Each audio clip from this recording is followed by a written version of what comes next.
Today's video is going to be about the everyday bag. This is a Karen Montgomery pattern. The reason I chose this was because, one, when people say, I've never made a bag before, which one should I pick? I always direct them toward this for a couple of reasons. There's no snaps, there's no zippers, there's no buttons, there's no difficult techniques here. You have the option of doing an inside pocket if you choose to. I also add an outside pocket to mine. It also works with various different stabilizers. So I thought this would be a good video to give you some tips and tricks on working with different stabilizers.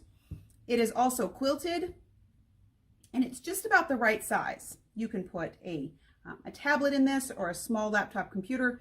It's quilted, so it's nice and sturdy, and it's just kind of a really great go-to bag. It's also really easy to make a present for somebody that's, most people could use a small bag to carry things in. So you could make this really fun themed fabric no matter what your friend is into. So in today's video, I've already made one out of the white colored fabric. So I'm going to make one out of the dark colored fabric, and we'll have kits for both the lightweight and the dark colorway. The kits will come with the pattern, all of the stabilizers that you need. This is one of those just add thread kind of projects. All right, so let's talk about what is in here. So pattern tells you what size to cut everything. So here's our pocket, here's our handles, and here's the fabric for the body of our bag. Okay, so I've cut up all my fabrics. I've also cut up all of the different types of stabilizers. We have 3 different kinds of stabilizers, interfacings actually, in this bag. So here's the things that make my handles beefy. Here's my pocket thing that makes my pocket fluffy. This is what we're going to quilt through to make our bag quilted. We're also going to use an entire yard of fusible interfacing, as well as a firm interfacing. So this stuff is thicker and more heavy duty. It's what's going to make the bottom of our bag nice and firm. So when you're making your handles, she gives you the option of making your handles as long as you want. So it's a nice size to go right under your armpit. If you like having a longer bag, feels a little bit more like a tote, you can cut your strips longer. I have cut strips that are the same width as the size that we cut for the body. These are longer strips. They're about 9 inches longer than these are going to be. So when it's done, I want to be able to give you 2 different sizes of handle options. The tips to make this though are the same. We have a longer piece, then you'll need to cut your batting, your fusible batting, to be however long your handle is, less an inch, because you want about a 1/2 inch on either end that doesn't have the batting in it. Okay. When I'm working with fusible fleece, I will usually press it from the batting side first, just to kind of get it in place. Then I will flip it over and press it down again. So it's just enough to get it where you want it. I find that it fuses a little bit better from the backs or from the fabric side because the heat can get through it better. So like I've had to cut an extra little piece of my batting because I made my strip longer. Okay, so I'm going to press this from the batting side. And since we're going to quilt this, it doesn't really matter that there's a gap there. If that freaks you out, then just cut one whole piece. Okay, so I'm going to flip this over, and then I'm going to press it again from the fabric side. You want to make sure that your batting is centered in the middle of your row. It's all centered in there. See, here's the middle of my batting. This stuff likes steam. It melts, the glue in it melts a lot better if you use steam. So I press it from the batting side because then I can line it up just enough to flip it over. Then once I flip it over, that lets me iron it on a lot firmer. So once I get it to where it's stuck on there, then I hit it with steam. That glue is going to melt into your fabric a lot nicer if you, if you give it a sauna. Okay, so that's my first tip when you're using fusible fleece, is steam is your friend. Okay, so now it's stuck in there really good. It's not coming out. I'm going to take my piece and I'm going to fold it the long way, right sides together. This feels a little awkward because the batting is in the middle of this long piece. So to make your life a little easier here, fold it in half and press it. It's just going to behave better with heat. So see how it wants to kind of make a tent here? Make it do what you want it to do and then press it in place, because that will make the sewing part of this easier.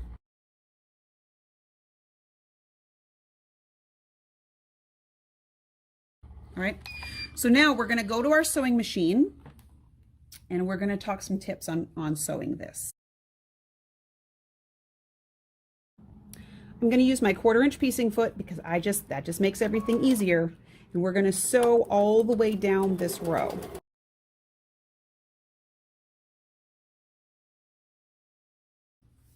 So now we have this sort of weird fluffy snake. And since we've pressed it, everything lays really flat, but now we need to get this to lay this way. So sometimes I use my turning tool to kind of just put some weight in the bottom of this, just enough to get it started. So I'll slide that in the tube and then grab it by the seam and just sort of push it down. Where that fleece is going to lay flat because it's thicker than the rest. And then I just sort of slide my turning tool down the whole tube. Because it is heavier, it kind of just gives a little bit of weight to what is in here, okay? It's not really doing anything other than putting some weight on that fusible fleece that's in there. Okay, so now we have a flat tube, and I'm going to take my seam here and I'm going to press it open. This does a couple of things. It decreases the bulk, and we're going to stitch this shut anyway, so it doesn't matter. Okay, and it makes it nice and flat and pushes that fusible fleece to the edges. Oh, side tip too, a point that I forgot to show you guys. Karen talks about when you cut your fleece, to cut it at a scant size. So if you're wondering what that means, when you're cutting your fleece, so let's say you're going to cut a 3-inch piece and you want to make it a scant 3-inch piece, line your 3-inch line up with the edge of your whatever you're going to cut, and then slide it over to that first little tick mark.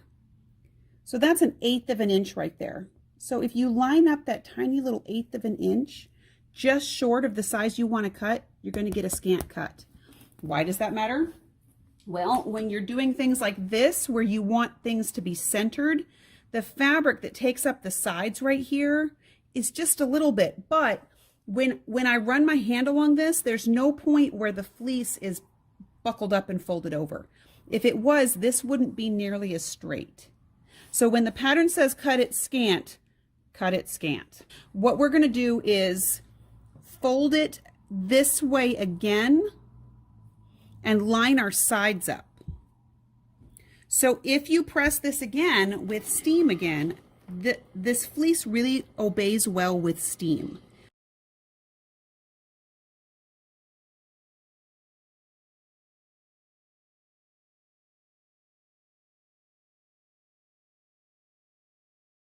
Do yourself a favor, before you start stitching this down, if you see threads sticking out like this, either pull them out or cut them off. If you stitch them down, they're really hard to get out. So I'm going to use, just for funs today, I'm going to use my 1/4 inch piecing foot again. But I'm going to use this side of my 1/4 inch piecing foot, just to show you another thing that it'll do. If you see where the crack in your 1/4 inch foot is, you can line that up with the edge of what you're stitching and use that as a guide.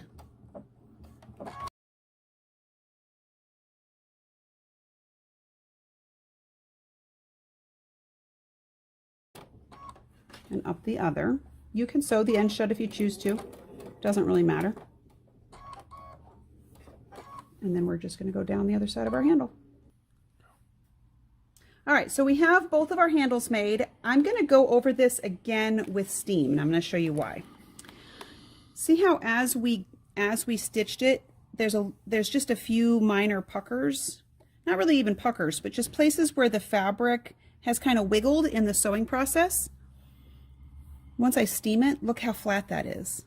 So this is just another example of how steam and fusible fleece are really good friends. Okay. So I'm just going to go over this. Not only is my handle going to lay really flat now, it just looks really professional. All right, so I'm going to do that with both of my handles. Another reason that I like for making my handles longer, you can always make them shorter if you try it out and you find out they're too long. It's really hard to make them longer after this though. So I usually, when I'm making a bag, I'll usually make my handles longer than they need to be and trim them down to what I want. So I'm going to steam both of my handles, and we're going to move on to the body of the bag. So now I have my piece of fabric cut to the size that the pattern calls for, and I have my interfacing underneath. The size the interfacing comes out of the package or off the roll is going to be about a half an inch shorter on either end. So see, if I fold my fabric back, I've got about a half an inch extra of fabric over the interfacing. My fabric isn't quite, my ironing board isn't quite big enough to put the whole thing on, but both sides is like that, okay? So I've got about a half an inch this side and a half an inch that side. I'm going to fuse this to my fabric. I don't use steam in this part. I will usually fuse it down without steam for this particular interfacing. You can steam it, but the problem with it is sometimes, not always, but sometimes with this interfacing, if it gets too hot, it will curl, and we don't want that. What we're trying to do is make our fabric just a little bit more beefy so that it feels more like a bag and less like a quilt bag, okay? So I'm just going to fuse this whole piece of interfacing to my bag, and then we're going to do the next step. So now I folded my piece of fabric in half long ways because I want to know where the middle is. Okay, I'm just going to put a pin in there because that's the middle of my fabric piece. I also want to find the middle of this piece of fusible fleece. So this is our batting. We're going to find the middle of that as well. You can measure and do it this way too. I just find folding things in half to be a whole lot faster and oddly sometimes more accurate depending on your measuring skills. So flip this back, open that up. So on my interfaced side of my fabric, the fusible side of my batting goes down onto the interfacing, okay?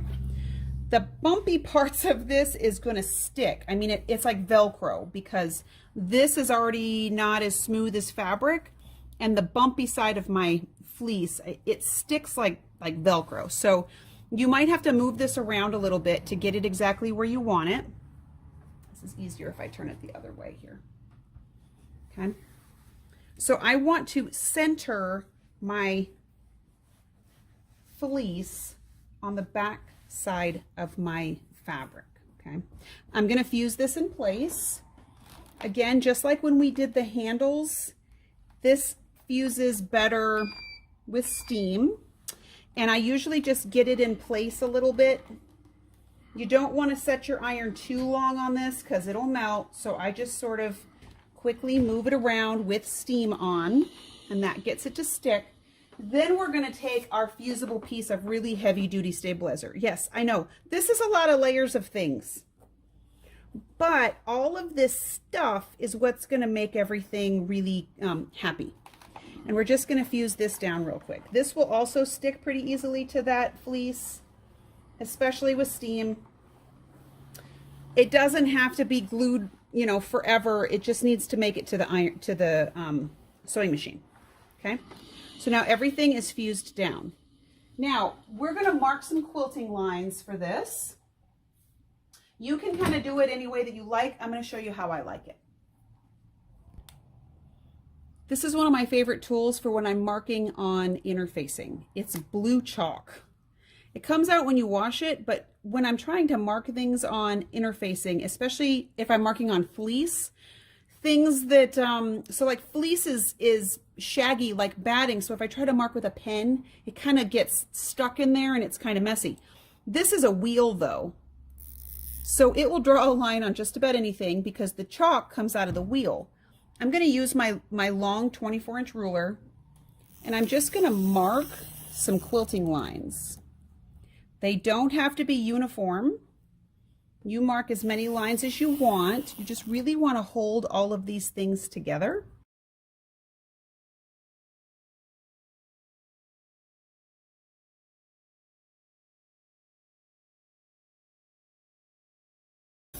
One thing I do want to pay attention to though is I do want to stitch a line pretty close to the edge over here. So you see I went only maybe ½ an inch away from where these stop. So what I'm going to do is I'm going to stitch probably this middle line first, and then I'm going to do these side lines, and then I'm going to fill the other ones in. Another tip when you're doing this is if you start sewing from here to here, go back this way. Don't sew your lines starting on the left to the right, left to the right, left to the right. What happens when you do that is the feed dogs will move the fabric going one direction a little bit faster than the other way, and you end up with a bow in it. So go up one way and down the next.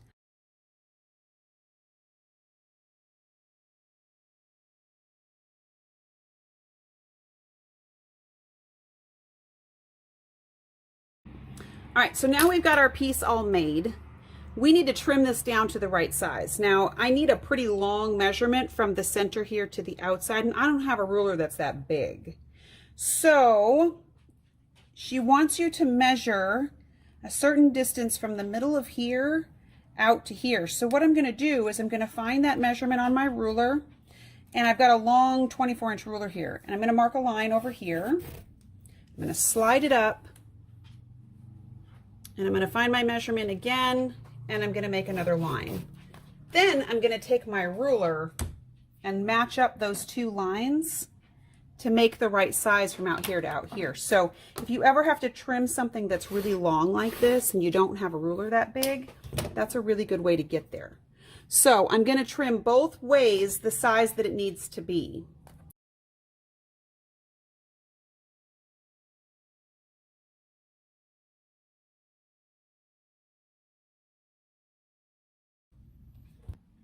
So now here's my tricks for putting the handles on.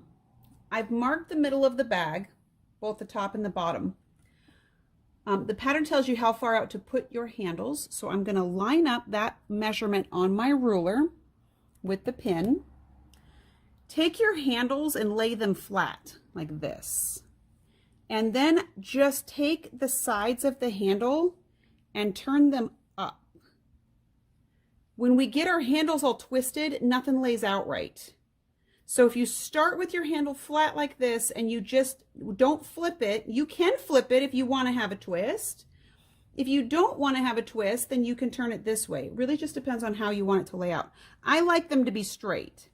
So we're going to just take the side of the handle and we're going to turn it up like this.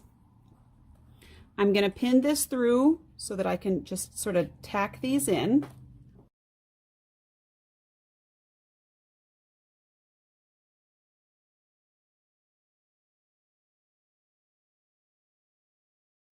It seems weird to put it inside and upside down on the bag, but this is the only way it's really gonna work. Now my handles are really kind of long because I gave you the extra long handles here. I'm gonna actually take this away too and put it up here so that I don't run a risk of mixing it up with the other one. So I'm gonna slide it up and I'm gonna do the same thing the other way.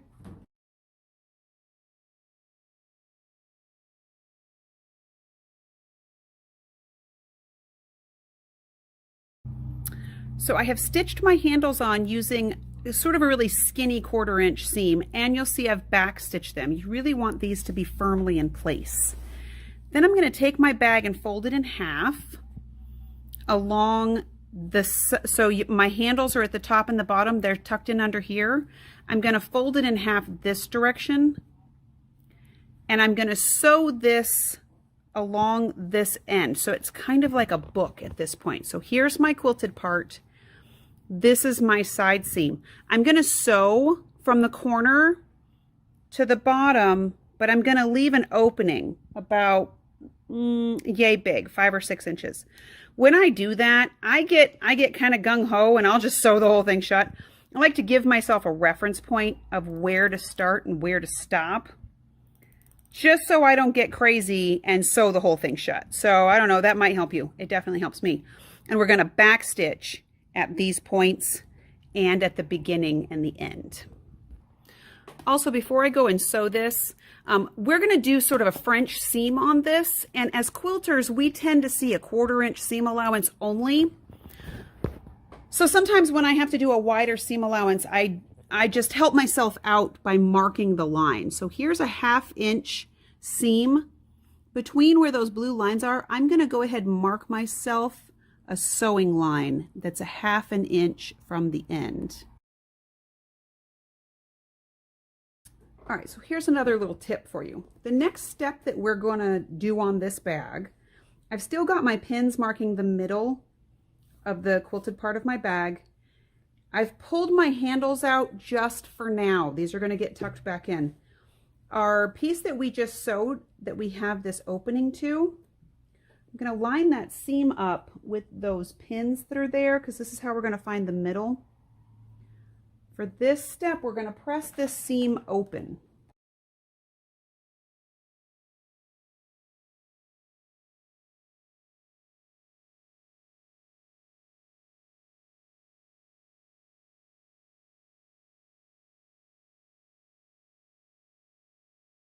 Then I'm going to take some of my apple stick, my 1/4 inch apple stick tape, and I'm going to put it just inside the space where the opening is.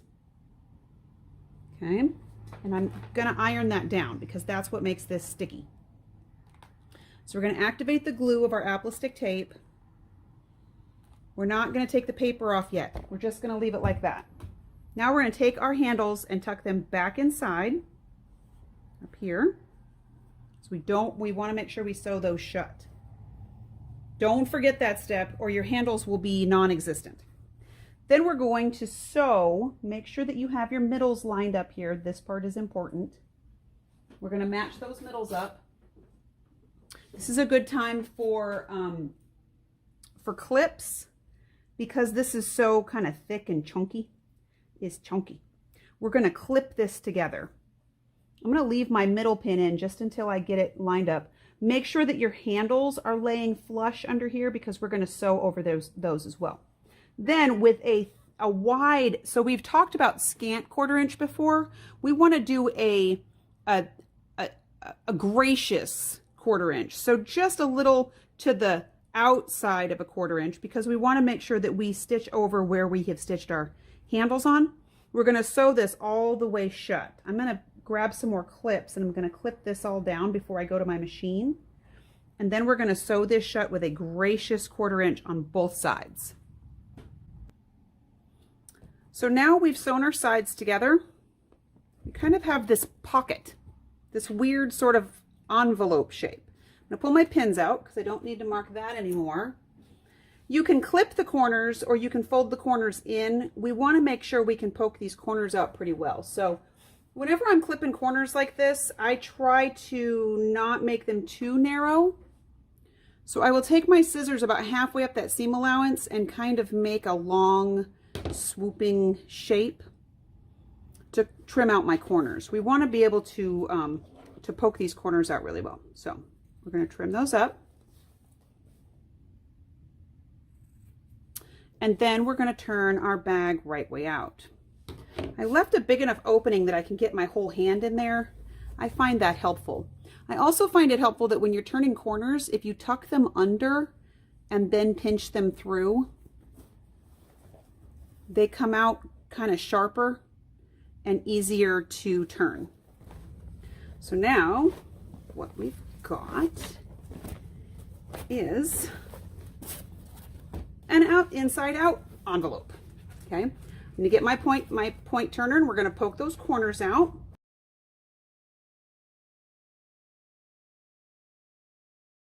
And then we're just going to press this really nice and flat. So a couple of things to point out. One, it feels a little big and floppy right now. So if you pull your handles out to the side and you just sort of maneuver everything to be flat with your hands before you try to press it. And then the other thing to pay attention to is that we put our fusible tape in here before you press this flat. Now remember, apple stick is sticky when you take the paper off. So you can just sort of push this together. I'm going to press this first. So I'm going to lay this down like this and I'm going to press this shut. Then I'm going to press this whole thing with steam. All right, to add our pocket, making the pocket is pretty simple and the directions are pretty straightforward. You have a piece of fabric, you have a piece of fusible fleece that's half the length of the fabric. You put the fabric right sides together, you fuse the fleece to one side, you turn, just like we have made and turned so many things. So we made it, we turned it, we pressed our opening closed, but it's not stitched down yet. I'm going to center my pocket on my bag. The pattern tells you to, how far down from the top to make your pocket, and then you just want to make sure that it's centered between the handles.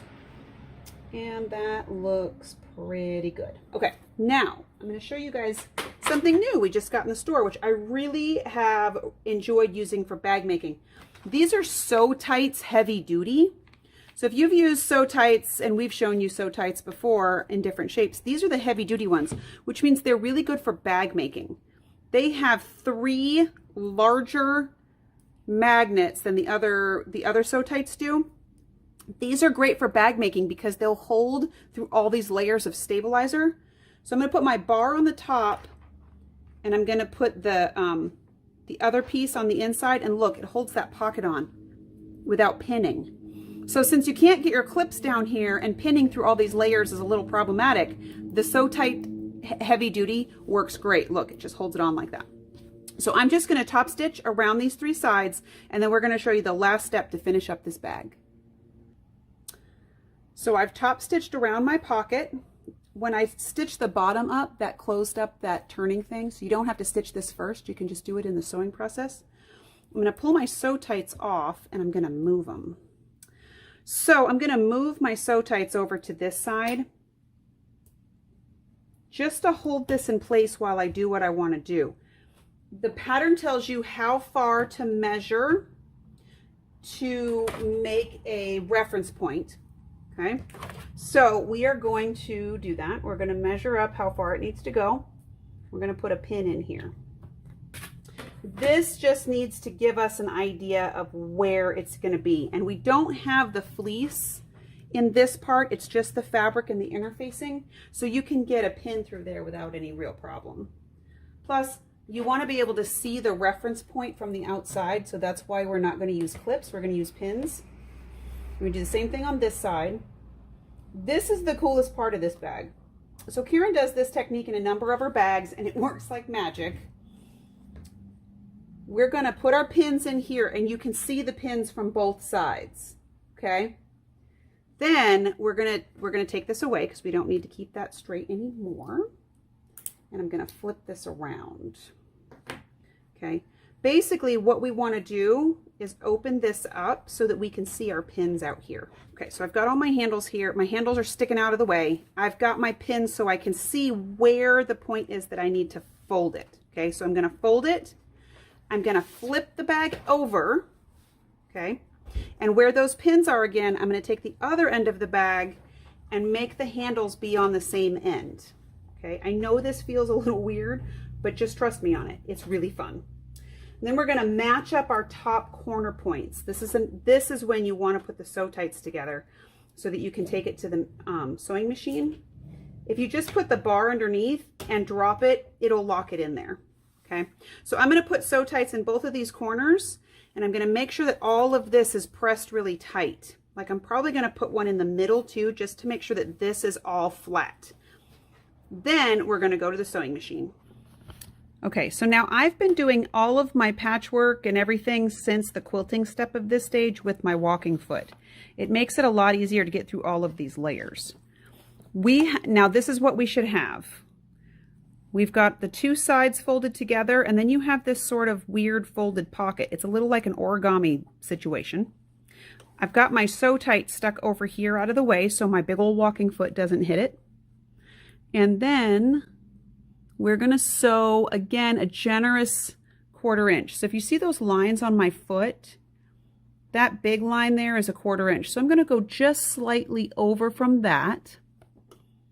And when I drop my foot, you're gonna want to back stitch this because this is the top of the bag that's going to hold everything together.